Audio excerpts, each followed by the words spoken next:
કે શ્રવણ કુમાર એક છોકરો હતો, તેનું નામ શ્રવણ કુમાર.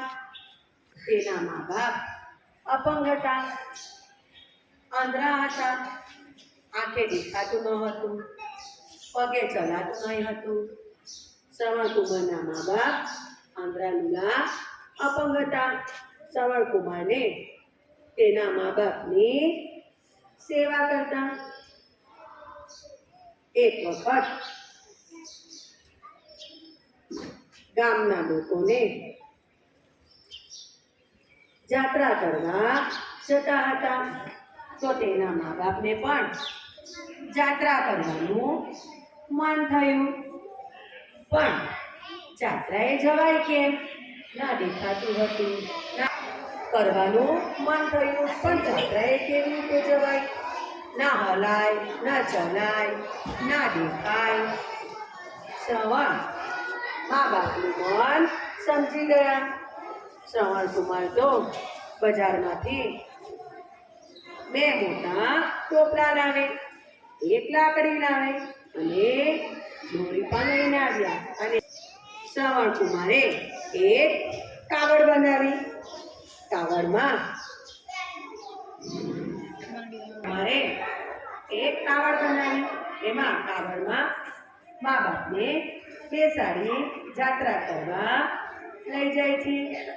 રસ્તામાં જંગલ આવે છે, નદી આવે છે, તળાવ આવે છે, મંદિર આવે છે. એક પછી એક શ્રવણ કુમાર તો મા બાપને દર્શન કરાવે છે. મા બાપ તો રાજી રાજી થઈ જાય છે. રસ્તામાં જતા જતા મા બાપને પાણી પીવાની તરસ લાગે છે. શ્રવણ કુમાર એક ઝાડ નીચે કાવડ મૂકી મા બાપને બેસાડે છે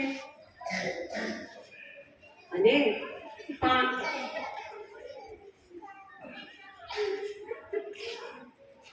શ્રવણ કુમાર પાણી જોવા જાય છે. પાણી દૂર સુધી દેખાતું નથી.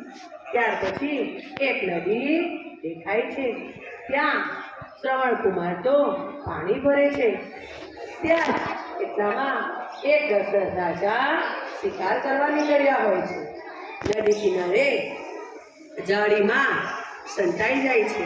શ્રવણ જેવો પાણીમાં ડૂબ ડૂબ ડૂબ ડૂબ અવાજ આવે છે અને ગળો ભરે છે. ત્યાં દશરથ રાજાને થાય છે કે કોઈ પ્રાણી પાણી પીવા માટે આવ્યું લાગે છે. એ જે ગળાનો ડૂબડૂબ અવાજ આવે છે એ દિશામાં જ દશરથ રાજા તો બાણ છોડે છે અને તે બાણ શ્રવણની છાતીમાં વાગી જાય છે. શ્રવણ તો હે રામ કહીને ઢળી પડે છે.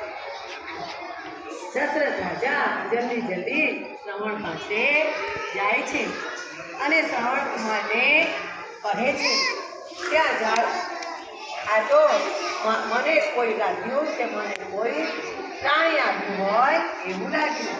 તો શ્રવણ કુમાર કહે છે, ત્યાં ઝાડ નીચે મારા મા બાપ બેઠા છે, તેમને પાણી પીવાની ખૂબ તરસ લાગી છે. ત્યાં જાઓ, આ પાણી લઈ જાઓ અને મારા મા બાપને પાણી પીવડાવો.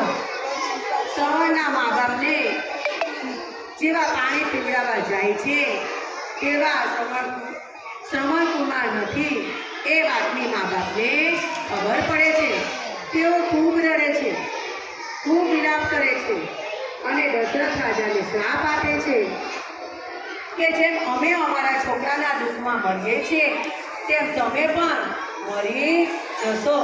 અને મા બાપ પણ ત્યાં જ મરી જાય છે. આ વાર્તા પરથી બોધ મળે છે કે આપણે પણ શ્રવણ કુમારની જેમ આપણા મા બાપની સેવા કરવી જોઈએ.